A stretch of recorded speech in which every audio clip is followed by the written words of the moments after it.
أعوذ بالله من الشيطان الرجيم. بسم الله الرحمن الرحيم.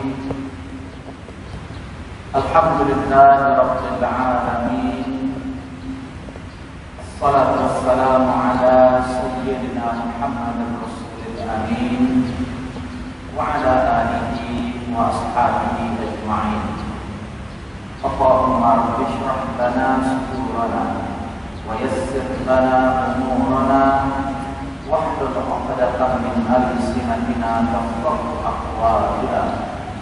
اللهم إنا نعوذ بك من علم لا ينفع ومن قلب لا يخشع ومن نفس لا تشبع ومن دعوة لا يستجاب لها.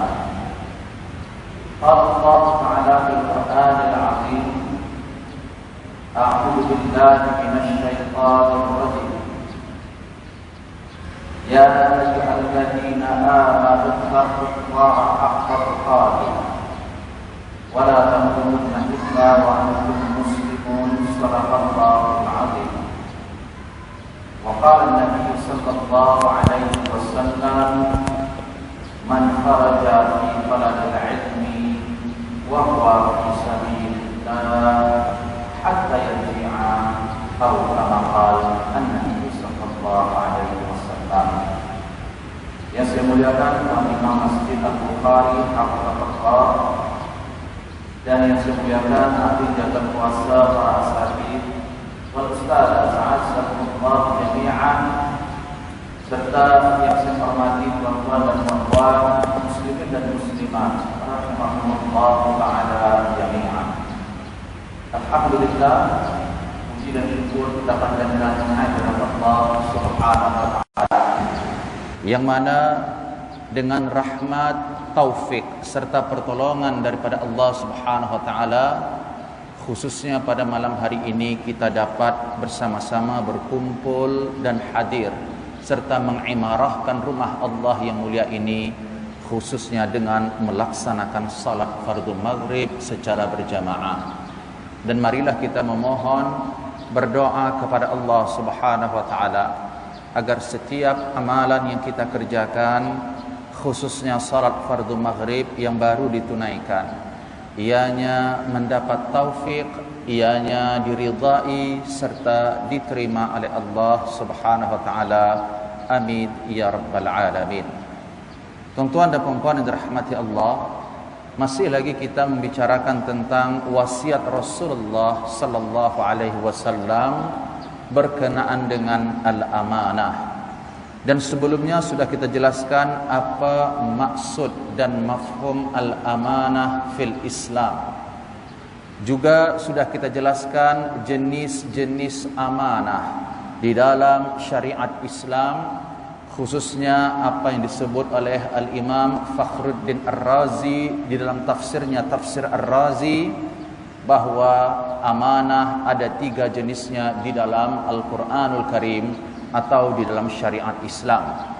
Dan ini sudah kita jelaskan bahwa 3 jenis amanah tersebut, yang pertama adalah al-amanat ma'a Allah Subhanahu wa taala, amanah berkaitan dengan hak-hak Allah Subhanahu wa taala yang wajib dipenuhi dan disempurnakan serta ditunaikan oleh setiap hambanya. Dan yang kedua, jenis amanah ma'an nas, yaitu amanah yang melibatkan hak-hak sesama manusia. Ini juga sudah kita jelaskan, termasuklah juga amanah yang wajib dijaga oleh pasangan suami dan juga istri. Kemudian yang ketiga, ini juga sudah kita jelaskan, amanah ma'an nafsi, amanah yang melibatkan diri sendiri. Maksudnya setiap diri hamba-hamba Allah, khususnya manusia dan juga bangsa jin, bahwa semua bahagian daripada anggota tubuh manusia, zahir dan juga batin, ini merupakan amanah daripada Allah Subhanahu wa taala. Dengan kata lain, mata yang diberi oleh Allah untuk melihat, amanahnya adalah melihat tanda-tanda kebesaran Allah. melihat perkara-perkara yang menyebabkan seseorang itu dapat mentaati Allah Subhanahu wa taala dan tidak melihat sesuatu yang diharamkan oleh Allah. Begitu juga pendengaran, begitu juga ucapan, tangan, kaki, hati, fikiran, perasaan, bahkan an-nafsu. An-nafsu ini adalah bisikan yang tersembunyi di dalam hati. Bahwa di dalam Al-Quran an-nafsu ini ada 3 jenisnya yang pernah dulu kita sebut. Yang pertama an-nafsu al-ammaratu bis-su'. Ini yang paling berbahaya sekali. Jenis yang pertama ini yang menyebabkan iblis dihalau oleh Allah daripada syurga. Iblis dihalau oleh Allah daripada rahmat dan ampunannya. Karena pada saat itu tak ada iblis selain daripada dia sendiri. Jadi yang mula-mula yang mencelakakan makhluk khususnya yang di atas langit, yaitu iblis, adalah an-nafsu al-ammaratu bis-su' wa ta'lamu ma tuwaswisu fi nafsi atau fi sudur, bahwa Allah mengetahui apa saja yang terdapat di dalam bisikan hati seseorang. Yaitu bisikan di sini maksudnya adalah an-nafsu al-ammaratu bis-su', bisikan yang mempengaruhi manusia, yang mempengaruhi hamba-hamba Allah yang mukallaf. Hamba Allah yang mukallaf ada 2. Yang pertama bangsa jin dan yang kedua adalah bangsa manusia. Dan termasuk juga hamba Allah yang mukallaf ini adalah bangsa malaikat. Cuma bangsa malaikat secara zahirnya mereka tidak perlu membimbangkan apa-apa, sebab ketika diciptakan malaikat tidak ada syahwat, tidak ada hawa, tidak ada keinginan. Jadi berbeza malaikat dengan manusia dan juga jin. Dan malaikat ini sifatnya la ya'sunallaha ama amarahum wa yaf'aluna ma yu'marun. Mereka merupakan hamba Allah yang tidak akan sekali-kali maksiat kepada Allah, dan mereka merupakan hamba Allah yang senantiasa taat dan tunduk terhadap perintah Allah Subhanahu wa taala. Jadi semua bahagian diri manusia, bahagian tubuh manusia ini merupakan amanah di sisi Allah. Termasuklah juga saya sebutkan tadi an-nafsu, jiwa, bisikan yang tersembunyi di dalam hati, yang ianya tidak didengar melalui suara zahir tuan-tuan, tapi daripada dalam diri kita. Maka bisikan itu ada bisikan yang baik, ada pula bisikan yang tidak baik. Dan bisikan ini terbahagi kepada 3. Ada an-nafsu al-lawwama, an-nafsu al-ammaratu bis-su', dan juga an-nafsu al-mutmainnah. Kalau an-nafsu al-ammaratu bis-su', bisikan yang senantiasa mempengaruhi manusia untuk melakukan sesuatu perkara yang dilarang oleh Allah. Maknanya bisikan tersebut dia menyuruh kita untuk meninggalkan perintah Allah. Dia menyeru kita untuk melakukan perkara yang diharamkan oleh Allah. Jadi bukan hanya syaitan sahaja musuh manusia. Benarlah apa yang disebut oleh Al-Imam Al-Ghazali, bahwa a'da'un nas, musuh manusia ini ada 3. Yang pertama asyaitan.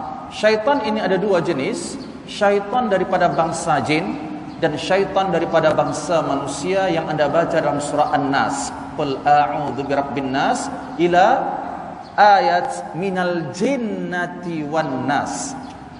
Yang kedua, musuh manusia ini kata Imam Al-Ghazali ad-dunya. Dunia merupakan musuh tuan-tuan. Walaupun pada hakikatnya, pada dasarnya dunia ini adalah mubah, kecuali dunia yang telah diharamkan oleh Allah. Tetapi dunia ini pada akhirnya boleh menjadi perkara yang membinasakan manusia. Dan yang ketiga, an-nafsu wal hawa. An-nafsu wal hawa di sini maksudnya adalah keinginan, termasuk juga bisikan yang mempengaruhi keinginan manusia. Jadi hawa ini adalah kecenderungan, keinginan yang muncul daripada an-nafsu. Jadi keinginan ni ada yang baik, ada yang tidak baik. So kita berusaha untuk memiliki an-nafsu al-mutmainnah yang Allah sebut di dalam firman-Nya, ya ayyatuhan nafsul mutmainnah irji'i ila rabbiki radiyatan mardiyah fadkhuli fi ibadi wadkhuli jannati. Yang inilah yang akan disebut, yang akan disambut nanti, ucapan inilah yang akan diungkapkan oleh malaikat bagi ruh yang ketika itu berpisah daripada tubuhnya. Kalau ruh itu beriman, kalau ruh itu suci dan bersih, maka ya ayyatuhan nafsul mutmainnah. Tapi kalau ruh dan jiwa yang meninggal dunia itu adalah jiwa yang rusak, jiwa yang buruk, jiwa yang maksiat, maka ya ayyatuhan nafsu al-khabithah. Jadi bagaimana tuan-tuan agar supaya kita dapat menjadikan setiap anggota tubuh badan kita ini menunaikan amanahnya? Di dalam satu hadis Al-Qudsi riwayat Al-Imam Al-Bukhari, Allah Subhanahu wa taala berfirman, "Man 'adali waliyan faqad adantuhu bil harbi." Sesiapa yang menyakiti, sesiapa yang menzalimi, sesiapa yang berani melakukan keburukan kepada para waliku, kata Allah. Wali Allah yang dimaksud di sini kata Ibnu Hajar Al-Asqalani adalah al-mu'min at-taqiyyu al-'arifu wal-'alimu billahi wal-muwadib fi ta'atihi wal-mukhlis li'ibadati. Jadi manusia yang disebut sebagai wali Allah adalah manusia yang beriman, bertakwa, yang tahu serta kenal agama Allah. Dan yang wali ini juga adalah hamba ataupun manusia yang senantiasa melakukan ketaatan kepada Allah. Dan apabila melakukan ketaatan kepada Allah, ia melakukan ketaatan tersebut dalam keadaan ikhlas. Maka inilah yang disebut sebagai wali Allah. Dan wali-wali Allah ini khususnya pada hari kiamat tidak akan ada rasa sedih, tidak akan ada rasa takut dan juga berduka cita. Sebab Allah mengatakan, ala inna awliya Allah la khawfun alaihim wala hum yahzanun. Bahwa para wali-wali Allah khususnya di hari kiamat kelak.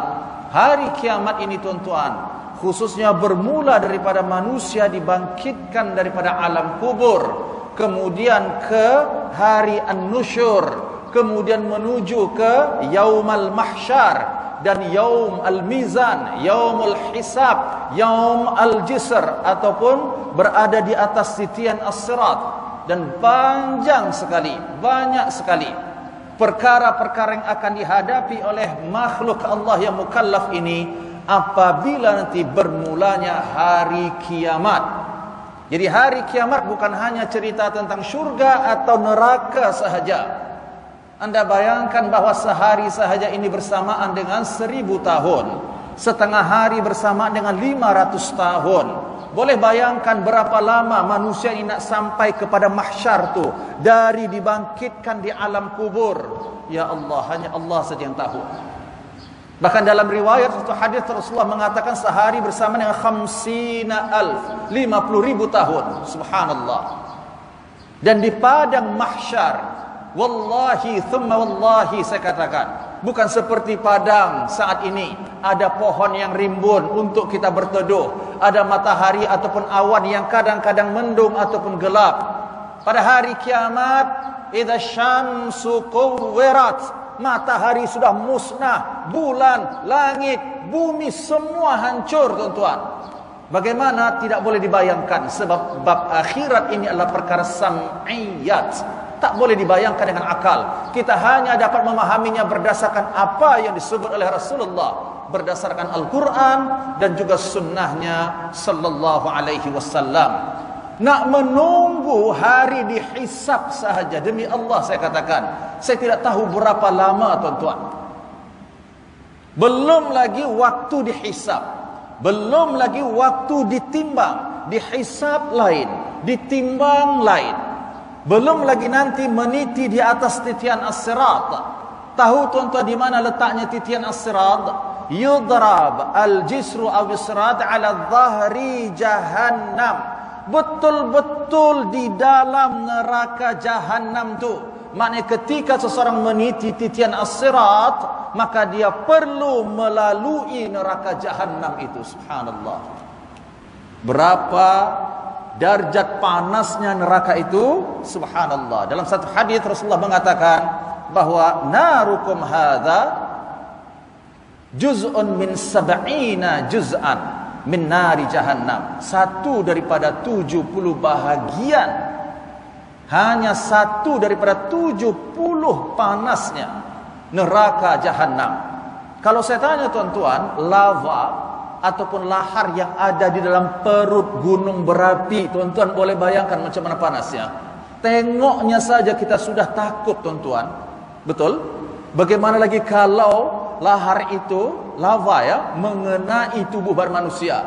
Itu api dunia tuan-tuan, baru satu bahagian dibandingkan dengan 70 bahagian dahsyatnya api neraka Allah. Subhanallah. Jadi bagaimana caranya tuan-tuan supaya kita sebagai hamba ini tadi dapat menjaga diri kita agar digolongkan orang-orang yang menunaikan amanah. Karena setiap diri manusia, bahagian diri manusia ini adalah amanah di sisi Allah. Wajib dia tunaikan dan dia jaga amanah tersebut. Dalam satu hadis yang disebut oleh Rasulullah SAW, dan ini hadis Al-Qudsi. Jadi hadis Al-Qudsi dia tidak sama seperti Al-Quran, ada perbezaannya.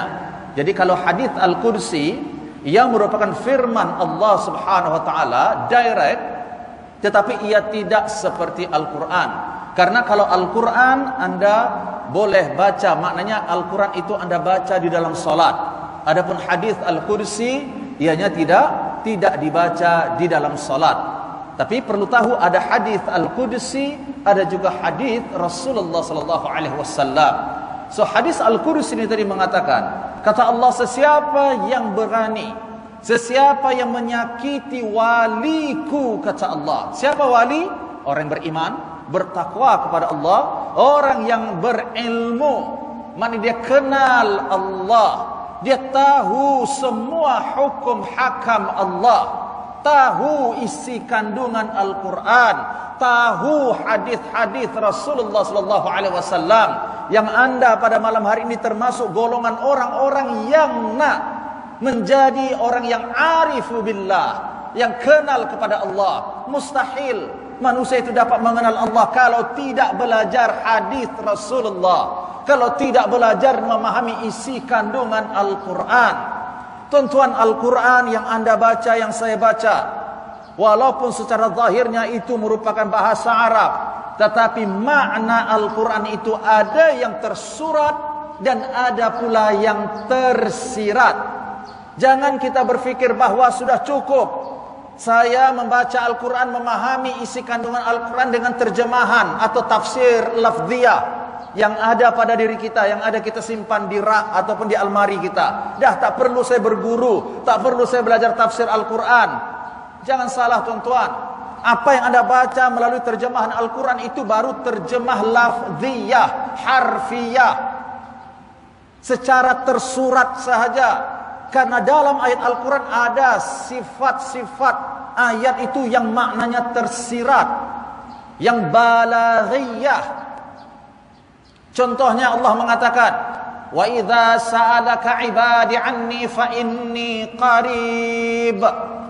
Wahai Muhammad, kalau sesiapa saja hamba-hambaku bertanya tentang aku kepadamu. Ini Allah sebut dalam Al-Quran surah Al-Baqarah ayat 186. Wa idza sa'alaka 'ibadi 'anni fa inni qarib. Kalau ada sesiapa yang bertanya tentang aku kepadamu Muhammad, kata Allah, maka katakan kepada mereka, inni qarib. Sungguh, kata Allah, aku dekat sekali. Kalau anda memang merujuk kepada terjemahan Al-Quran, Ini maknanya Allah itu mengatakan bahwa dirinya, zatnya dekat kepada hamba. Adakah dekat di sini kita nak fahami dekat seperti saya duduk dekat anda nih? Adakah dekat di sini seperti arah atas bawah depan belakang, tuan-tuan? Subhanallah. Ini yang saya maksudkan. Kalimat qarib, kalimat dekat, ini ada makna yang tersirat. Dekat di sini, tuan-tuan. Yang pertama sama ada dekat di sisi Allah, ada semuanya di dalam ilmu Allah. Dan yang kedua, dekat di sini maksudnya adalah Allah memberikan taufik dan pertolongan kepada hambanya. Ini yang dimaksud dengan Allah itu dekat kepada hambanya. Dengan kata lain, kalau kita nak simpulkan, kalau kita nak tahu kita ni hamba yang dekat atau tidak kepada Allah, yang pertama, kita merasa tak setiap perbuatan yang kita lakukan di dunia ini Allah mengawasi dan memperhatikan kita. Sebab keyakinan kita yang pertama, Allah Maha mengetahui. Wasi'a kursiyuhus samawati wal arda. Allah alimun bidzatis sudur. Anda yang Anda sembunyikan, yang Anda zahirkan, semua ada di dalam ilmu Allah.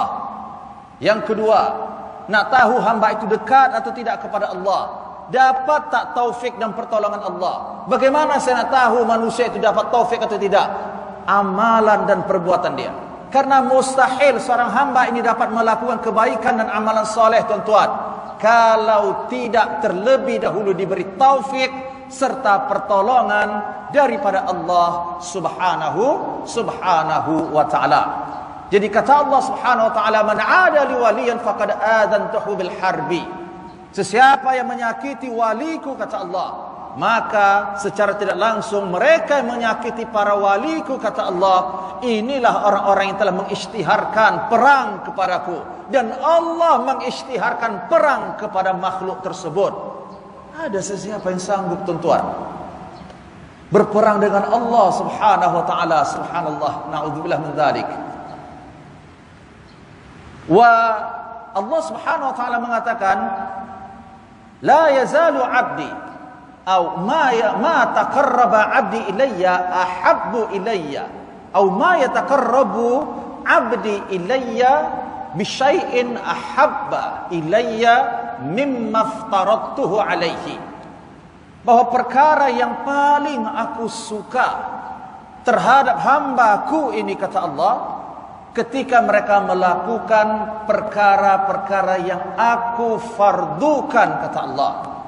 Jadi amalan yang paling Allah suka yang dilakukan oleh seorang hamba ini, tuan, adalah amalan-amalan yang hukumnya wajib ataupun fardu, seperti salat 5 waktu, seperti puasa Ramadan, zakat dan lain sebagainya. Kemudian Allah mengatakan dalam hadis ini, wala yazalu 'abdi yataqarrabu ilayya bin nawafil hatta uhibba. Fa idza ahbabtuhu kuntu sam'ahu alladhi yasma'u bih, wa basarahu alladhi yubsiru bih, wa yadahu allati yabtishu biha, wa rijlahu allati yamshi biha, wa in sa'alani la u'tiyannahu wa la in ista'adzani la u'idhannahu. Kata Allah, apabila hamba-hambaku ini rajin melakukan perkara-perkara yang sunnah. Ini kajian kita, ini pembahasan kita. Bagaimana cara supaya diri kita menjadi diri yang amanah. Kita dapat menjadikan diri kita ini diri yang menunaikan amanah, diri yang tidak berkhianat kepada Allah. Caranya, salah satunya yang Allah sebut dalam hadis Al-Qudsi ini, banyakkan melakukan perbuatan-perbuatan sunnah, amalan-amalan sunnah, termasuklah salat, termasuk juga puasa, dan termasuk juga as-sadaqah. Jadi ini adalah perkara-perkara yang sunnah. Tetapi perkara-perkara sunnah ini, tuan-tuan, ada satu tahap ianya sampai ke peringkat Allah sayang kepada hamba itu. Maknanya untuk mendapatkan kasih sayang Allah, salah satu perkara yang perlu dilakukan hamba ini adalah tidak bosan-bosan, tidak jemu-jemu untuk memperbanyak amalan-amalan sunnah. Kalau kita bicara dalam perspektif ilmu tasawuf, Al-Imam Al-Ghazali dalam kitab Bidayatul Hidayah mengatakan, fardu dan sunnah ini merupakan perintah Allah. Bahwa fardu ini merupakan ra'sul mal fit tijarah. Ia diumpamakan seperti modal dalam perniagaan. Adapun an-nawafil, perkara-perkara sunnah, inilah keuntungan yang diraih oleh hamba. Jadi kalau dalam perspektif ilmu tasawuf, walaupun dalam hadis ini tadi mengatakan bahwa amalan yang paling Allah suka adalah amalan fardu, ini belum lagi menyampaikan hamba itu kepada tahap mengumpulkan dan menghasilkan keuntungan. Karena tahu untung kita, untung akhirat kita di dunia ini sejauh mana dan sebanyak mana perbuatan dan amalan sunnah yang kita lakukan karena Allah Subhanahu wa taala. Allah mengatakan la yazal.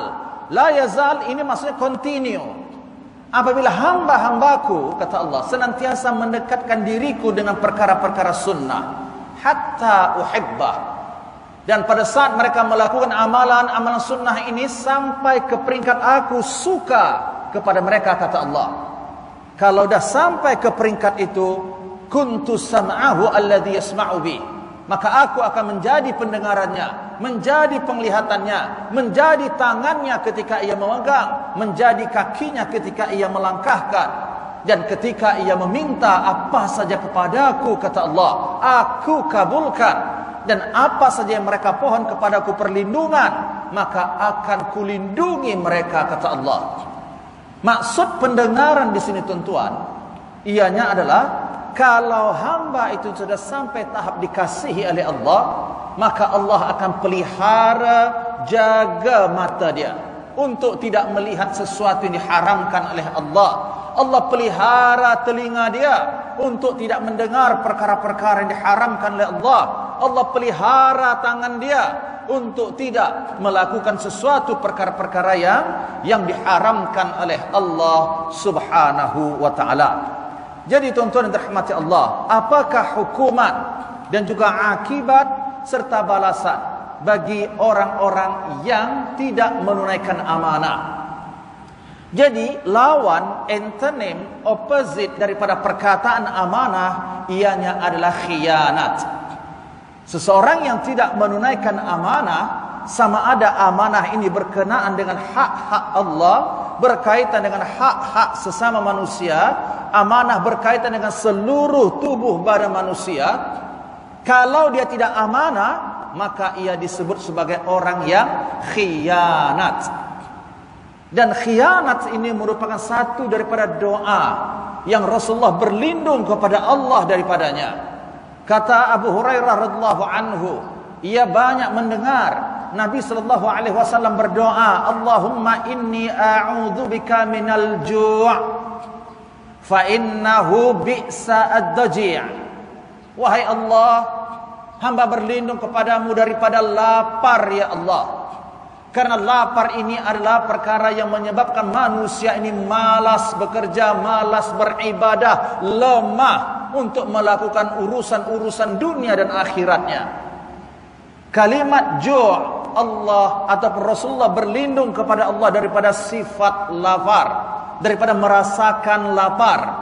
Dan ini termasuk juga Rasulullah SAW berlindung kepada Allah daripada fakir, miskin, tuan-tuan.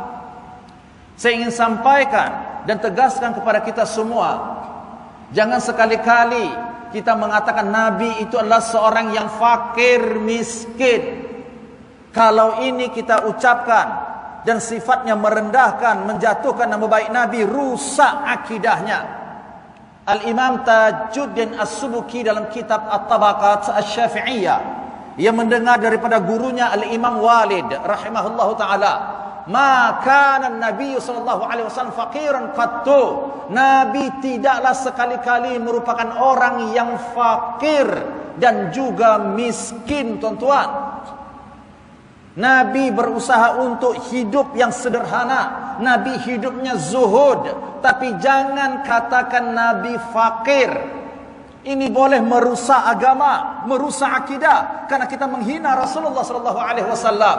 Apa dalilnya? Satu daripada dalil yang menyatakan Nabi itu tidak miskin dan fakir, Anda rujuk dalam surah Ad-Duha ayat yang ke-8. Allah mengatakan, wa wajadaka ailan fa'aghna. Kami dulu mendapati engkau, kata Allah, dalam keadaan memerlukan. Benar, sebelumnya Nabi pernah merasakan hidup susah, memerlukan, ail, fa'aghna. Tapi setelah itu Allah cukupkan. Kenapa Nabi perlu merasakan kehidupan sukar sedikit, tuan-tuan? Ini nak mengumpulkan dua sifat yang mulia kepada Rasulullah. Yang pertama, Rasulullah ketika pernah menjadi orang susah, Rasulullah adalah orang susah yang sabar. Karena orang yang diuji oleh Allah dengan kesusahan, dengan musibah, tuntutan daripada ujian itu adalah kesabaran, terutamanya miskin dan fakir. Ketika manusia ini diuji dengan fakir dan miskin, maka yang Allah nakkan daripada mereka apa? Bukan keluhan, tetapi kesabaran dan ridha terhadap apa yang telah ditetapkan dan ditakdirkan oleh Allah. Dan yang kedua, fa'aghna. Allah sudah jamin dalam ayat ini, kami yang mengayakan dan mencukupkan segala keperluanmu.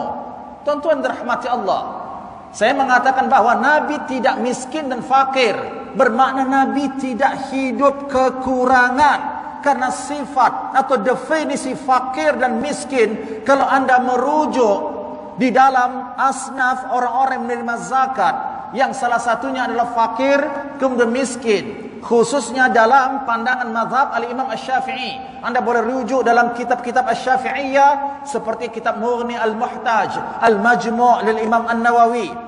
Miskin dan fakir ada perbezaannya, tapi kesimpulannya orang miskin dan fakir orang yang hidup keadaan sangat-sangat kekurangan. Jadi jangan pernah mengatakan Nabi hidup kekurangan, tuan-tuan. Walaupun Nabi hidup dalam keadaan zuhud, ini bukan bermakna Nabi fakir miskin. Setiap Ramadan Anda dengar hadis ini. Apa? Karena Nabi SAW ajwadun nas, wa kana ajwad ma yakunu fi Ramadan hina yalqahu Jibril fi kulli laylah. Bahwa Nabi SAW, kata Ibnu Abbas, orang ataupun hamba Allah yang paling pemurah. Wa kana ajwad, dan Nabi lagi teramat-amat pemurah apabila berada di bulan Ramadan. Kalau saya tanya kepada kita, tuan-tuan, mungkinkah orang yang kekurangan hidupnya, fakir dan miskin, memiliki sifat pemurah, tuan-tuan, kalau dia tidak memberi sesuatu yang ia ada lebih? Saya mau tanya dulu. Selalunya sifat pemurah ini merujuk kepada orang yang kurang atau orang yang lebih, tuan-tuan? Orang yang lebih. Nabi sangat pemurah. Dalam hadis lain juga diriwayatkan bahwa la yus'al an-nabiy sallallahu alaihi wasallam an syai'in 'anid dunya illa a'tah. Nabi tak pernah menolak. Setiap kali ada sesiapa saja yang meminta kepada Nabi khususnya untuk keperluan dunia, pasti diberi oleh Rasulullah sallallahu alaihi wasallam. Dan dalil yang berikutnya bahwa Nabi ini juga tidak fakir dan miskin, tuan-tuan. Kalau Nabi menjalankan hidup seperti orang susah, ini tak ada masalah, karena memang itu salah satu ciri-ciri hamba Allah yang zuhud. Tapi kalau kita mengatakan Nabi itu susah, miskin, papa kedana, ini penghinaan, al-ihanat. Ini menghina Rasulullah sallallahu alaihi wasallam. Nabi SAW senantiasa berdoa kepada Allah, Allahumma inni as'alukal huda wat-tuqa wal-afaf wal-ghina. Riwayat Imam Muslim. Ya Allah, hamba memohon kepadamu hidayah, ya Allah. Hamba memohon kepadamu agar menjadi hamba bertakwa, kata Rasulullah. Hamba memohon kepadamu ya Allah agar tidak menjadi hamba yang suka meminta-minta kepada orang lain. Dan hamba juga memohon kepadamu ya Allah agar menjadi hamba yang hidup yang tidak kekurangan ghina. Maknanya jangan sampai Rasulullah hidup dalam keadaan miskin dan juga fakir, itu maksudnya. Saya mohon kepadamu ya Allah, kata Rasulullah, agar jangan saya hidup dalam keadaan fakir dan miskin, maknanya kekurangan. Memang Anda ada pernah mendengar satu doa Rasulullah yang mana Rasulullah berdoa, Allahumma ahyini miskinan wa amitni miskinan wahsyurni ma'a zamrati al-masakin. Ya Allah, hidupkanlah aku dalam keadaan miskin, matikan aku dalam keadaan miskin, dan kumpulkanlah aku bersama dengan orang-orang miskin ya Allah.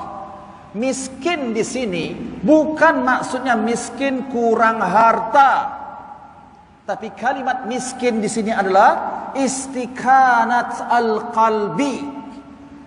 Rasulullah meminta supaya Allah berikan ketenangan hati dan jiwa Rasulullah. Itu kalimat miskin. Mati dalam keadaan tenang, beriman maksudnya.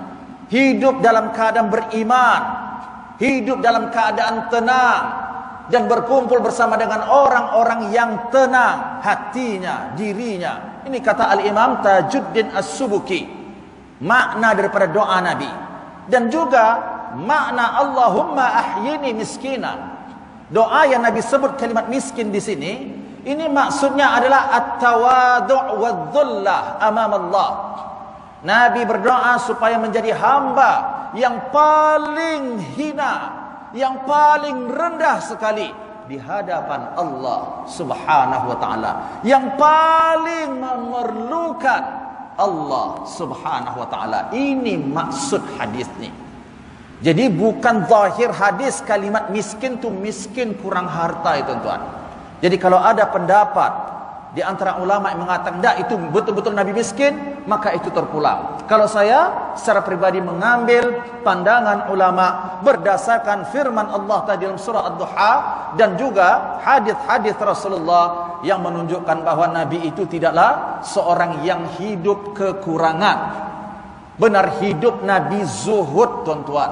Nabi memiliki tempat tidur yang sangat cukup-cukup saja, rumah yang kecil. Tapi jangan pernah sekali-kali kita mengatakan zuhudnya Nabi itu miskin. Orang yang zuhud itu bukan miskin tuan-tuan. Zuhud ini ada tiga. Di antara tiga jenis zuhud, zuhud an fudulid dunya.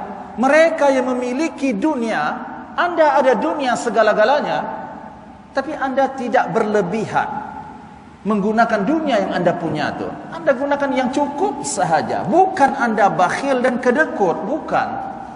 Anda menggunakan sesuatu yang secukupnya saja, tidak terlalu berlebihan. Walaupun Anda boleh hidup mewah karena memang Anda orang kaya contohnya. Ini mafhum zuhud. Sebab itu zuhud bukan maksudnya miskin tuan-tuan. Miskin belum juga tentu dikatakan orang yang zuhud.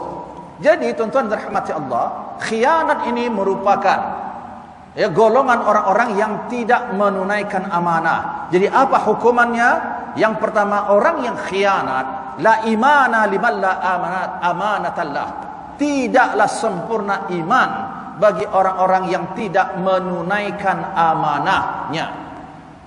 Maknanya orang yang berkhianat adalah orang yang tidak sempurna imannya. Khianat terhadap hak-hak Allah, khianat terhadap perintah Rasulullah sallallahu alaihi wasallam, khianat khususnya yang paling teruk ini tuan-tuan, yang paling berat terhadap bangsa dan negara. Ini khianat yang paling buruk ketika satu warga negara itu bekerja sama dengan musuh negara tersebut dan dia merupakan mata-mata memberikan informasi kepada musuh-musuhnya. Subhanallah, ini pengkhianat yang paling buruk.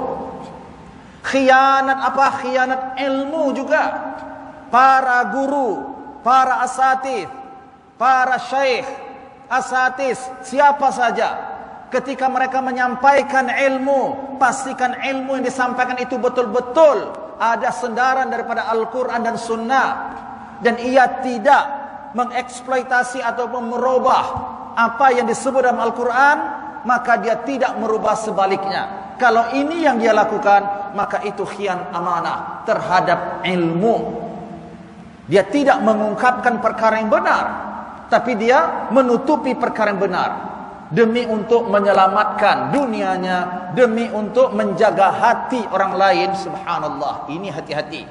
Dan termasuk juga pengkhianat ini para guru-guru, para pensyarah yang ada di universiti. Anda jangan rasa maksum ketika Anda punya jawatan sebagai pensyarah. Ingat berapa banyak student yang dizalimi oleh perbuatan Anda. Ingat, orang yang tidak amanah, bahkan mati syahid pun takkan lepas nanti pada hari kiamat. Subhanallah.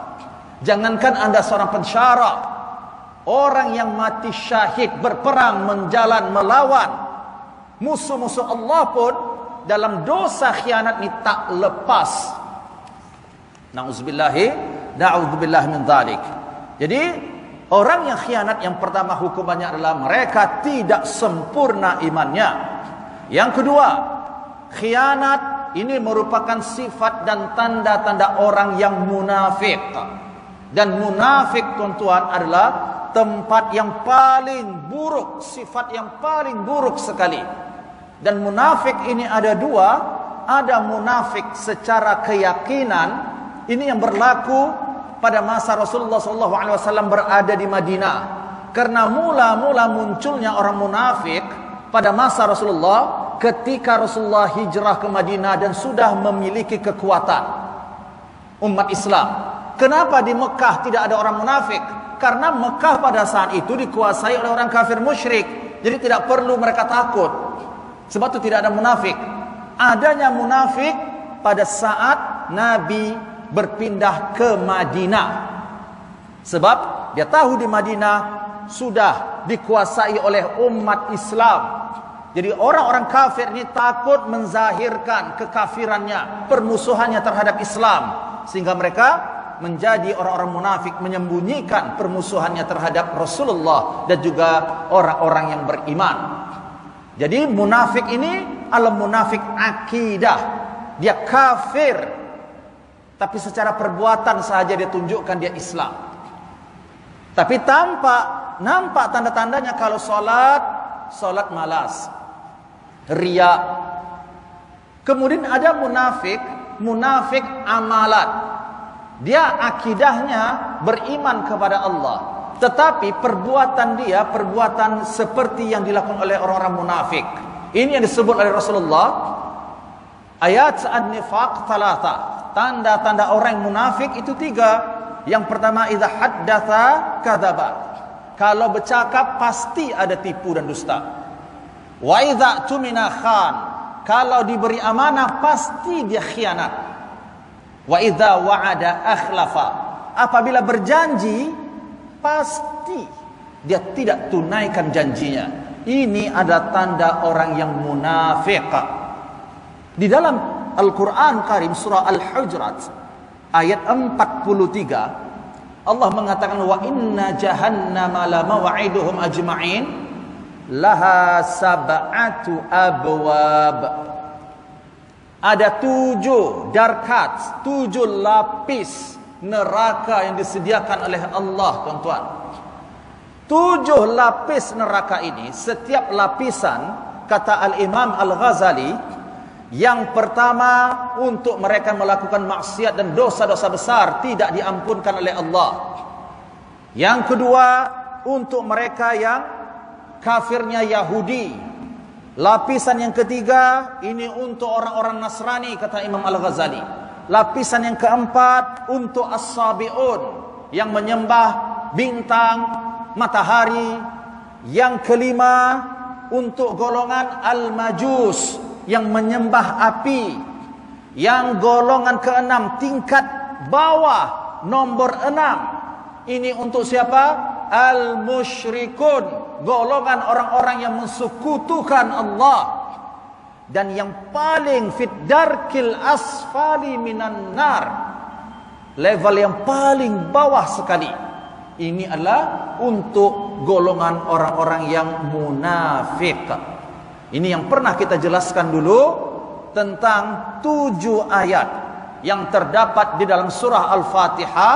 Ini ada kaitan juga dengan hukum-hukum syarak yang disyariatkan oleh Allah Subhanahu wa taala, termasuklah juga lapisan neraka ini tadi. Seperti hukum syarak yang melibatkan 7 tuan-tuan yang pernah kita jelaskan. Anda kalau tawaf, berapa pusingan tuan-tuan?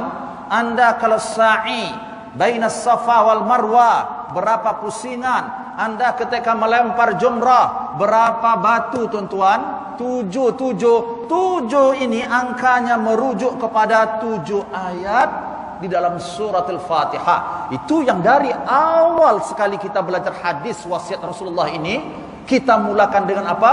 Dengan wasiat Rasulullah untuk umat ini betul-betul memahami, mendalami, mengamalkan surah Al-Fatihah. Harap tuan-tuan semua masih ingat lagi ya, insya-Allah. Kemudian yang ketiga saya habiskan, pengkhianat terhadap amanah. Ini adalah seperti yang kita sebutkan tadi, dosa dia, azab dia akan dibalas oleh Allah di dunia dan juga di akhirat. Di dunia kata Rasulullah sallallahu alaihi wasallam, "Ma min dzambin yajdar an yu'ajjilallahu li sahibihi al-'uquba fid dunya ma'a ma yaddakhir lahu fil akhirah minal kadhib wal khiyanah wa qati'atur rahim." 3 dosa Allah cepatkan, segerakan balasannya di dunia, dan Allah simpan lagi balasan ini di hari akhirat. 3 dosa apa? Yang pertama pendusta dan penipu, yang kedua pengkhianat amanah, dan yang ketiga orang yang memutuskan tali silaturrahim. Adapun di hari akhirat, maka kata Abdullah ibnu Mas'ud, yu'ta bil abdi yaumal qiyamah, nanti pada hari kiamat akan datang golongan orang-orang ataupun hamba Allah yang di dunia dulu mati syahid. Dan orang mati syahid nanti ketika ia meninggal, mati syahid tadi dia ada amanah yang dia tidak tunaikan. Ketika Allah bangkitkan nanti pada hari kiamat, Allah tuntut amanah tu. Addi amanatak, kata Allah, tunaikan amanahmu. Maka kata orang mati syahid tadi heran, ya Allah, laqad dhahabat ad-dunya fa kaifa uaddiha. Bagaimana saya nak tunaikan amanah, kan sudah tidak ada kehidupan dunia ya Allah. Maka ketika itu diperintahkan oleh Allah malaikat untuk bawa orang yang mati syahid tadi ke neraka Hawiyah. Di situ dia nampak bentuk rupa amanah yang dia tak tunaikan dulu. Apabila dimasukkan ke dalam Hawiyah tadi, amanah yang dirupakan oleh Allah bentuk fizikal tadi diletakkan di atas pundaknya, sehingga pada saat dia nak keluar daripada neraka tersebut, amanah ni tadi menenggelamkan kaki dia untuk tidak dapat keluar daripada neraka tersebut. Wal'iyadu billah min dzalik. Wallahu alam bissawab. Jadi inilah 3 azab ataupun hukuman bagi orang-orang yang khianat terhadap amanah. Sama ada amanah berkenaan dengan hak-hak Allah, amanah berkenaan dengan hak-hak sesama manusia, dan amanah berkaitan dengan diri manusia itu sendiri. Wallahu alam bissawab. Insyaallah pada pertemuan berikutnya kita akan teruskan kepada wasiat Rasulullah sallallahu alaihi wasallam yang berikutnya. Kita baca kafarat al-majlis. Bismillahirrahmanirrahim. Subhanakallahumma wa bihamdik asyhadu an la ilaha illa anta astaghfiruka wa atubu ilaik. A'udzu billahi minasyaitonir rajim. Bismillahirrahmanirrahim. Alhamdulillahi rabbil alamin. Assalatu wassalamu ala asyrafil anbiya'i wal mursalin wa ala alihi wa ashabihi ajma'in. Allahumma ighfir lana dhunubana wa liwalidina warhamhum kama rabbawna shighara. Allahumma rabbana zidna uluman wa tanfa'una fid din wad dunya wal akhirah. Rabbana atina fid dunya hasanah wa fil akhirati hasanah wa qina adzaban nar. Wa sallallahu ala sayyidina Muhammad wa ala alihi wa ashabihi ajma'in. Walhamdulillahi rabbil alamin. Assalamualaikum warahmatullahi wabarakatuh.